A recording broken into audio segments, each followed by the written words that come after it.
প্রিয় দর্শক আসসালামু আলাইকুম। আজকের পর্বে আটা আর কিছু সবজি দিয়ে আমি খুবই মজার একটি নাস্তা রেসিপি আপনাদের সাথে শেয়ার করব। আর এই নাস্তাটা তৈরি করা কিন্তু খুবই সহজ, খেতে অনেক বেশি মজার হয়ে থাকে। আশা করছি আজকের রেসিপি সবার কাছে ভালো লাগবে। আর ভালো লাগলে ভিডিওটি পুরোপুরি দেখে একটা লাইক দেবেন, এটাই অনুরোধ থাকবে। এখানে একটা মিক্সিং বলে আমি 1.5 কাপ নিয়ে নিলাম আটা। এরপর দিয়ে দিব স্বাদ মতো লবণ,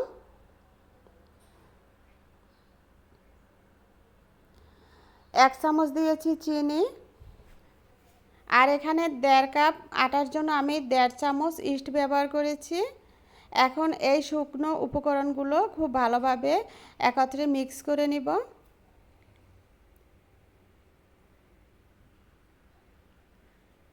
মিক্স করা হয়ে গেলে এখানে আমি কুসুম গরম পানি নিয়েছি, অল্প অল্প করে পানি দিয়ে একটা সফট খামির তৈরি করব।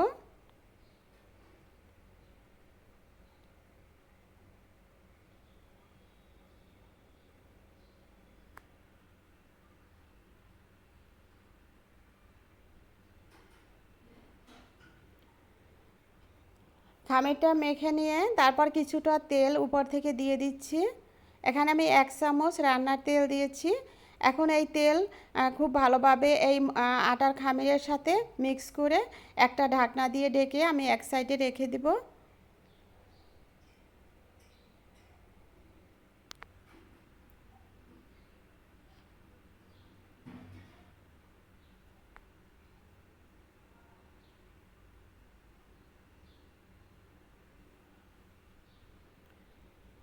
এখন এই নাস্তার ভিতরে যে পুর দিয়েছি সেটা পুরটা রেডি করে নিব। এখানে আমি চুলায় একটি প্যান বসিয়ে 2 টেবিল চামচ তেল দিয়েছি, বড় সাইজের একটা পেঁয়াজ কুচানো আর 3-4টা কাঁচামরিচ কুচানো দিয়েছি। এখন পেঁয়াজ কাঁচামরিচটা হালকা একটু সফট করে নিব।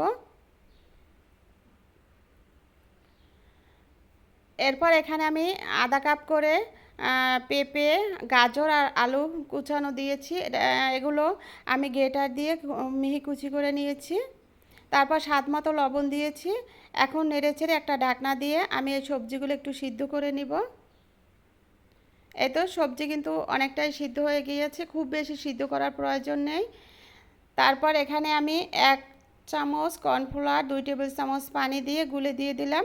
এতে করে এই যে ভিতরে পুরটা একটু আঠালো টাইপের হবে, এতে নাস্তাটা খেতে কিন্তু ভালো লাগে। এরপর দিয়েছি একটা ম্যাগি মশলা আর দিয়ে দিব কিছু ধনিয়া পাতা কুচানো। এই তো এরপর নেড়ে ছেড়ে আমি চুলা বন্ধ করে দিয়ে পুরটাকে ঠান্ডা করে নেব। ফিরে আসছি 15-20 মিনিট পরে। এই তো আমার এই খামিটা কিন্তু অনেকটা ফুলে গেছে। এরপর এখান থেকে অল্প অল্প করে খামির নিয়ে আমি একটা লম্বা টাইপের ছোট একটা রুটি বেলে নেব।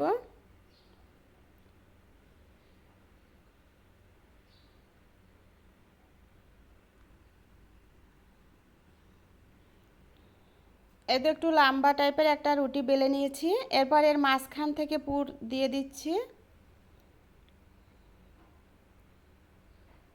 সাইডে ভালোভাবে পানি লাগিয়ে দিচ্ছি, এতে করে নাস্তাটা ভালোভাবে আটকে যাবে আর ভাজার সময় পুর বের হয়ে আসবে না।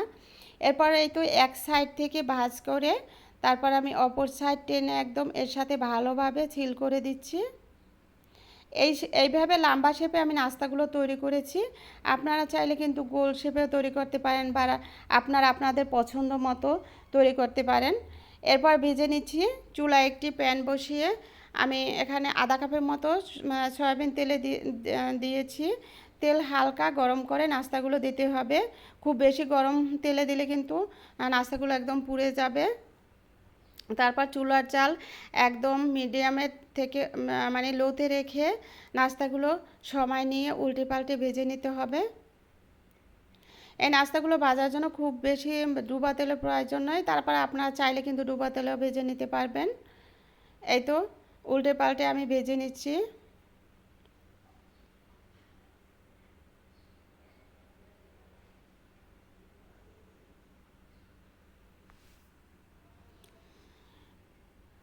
এরকম যখন সুন্দর একটা কালার হয়েছে সেই পর্যায়ে আমি তেল সেকে নাস্তাগুলো একটা নাস্তার প্লেটে নিয়ে নিচ্ছি।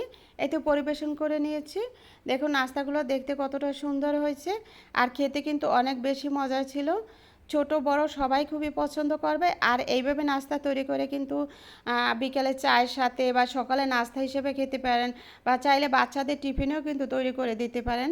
এর ভিতরে সবজি আছে, তারপরে আটা দিয়ে তৈরি। এই নাস্তাটা কিন্তু হেলদিও। এই তো একটা ভেঙে দেখিয়ে দিলাম ভিতরটা কতটা সুন্দর, মানে একদম সফট রুটির মতো হয়। আশা করছি আজকের রেসিপি সবার কাছে ভালো লেগেছে। আর ভালো লাগলে যদি আপনি ফেসবুক থেকে দেখে থাকেন পেজ ফলো করে রাখবেন, বেশি বেশি লাইক শেয়ার কমেন্টস করে পাশে থাকবেন। আর যদি ইউটিউব থেকে দেখেন চ্যানেল সাবস্ক্রাইব করবেন, মনে করে একটি লাইক অবশ্যই দিয়ে দিবেন। এতক্ষণ যারা ভিডিওর সাথে ছিলেন সবাইকে অসংখ্য ধন্যবাদ।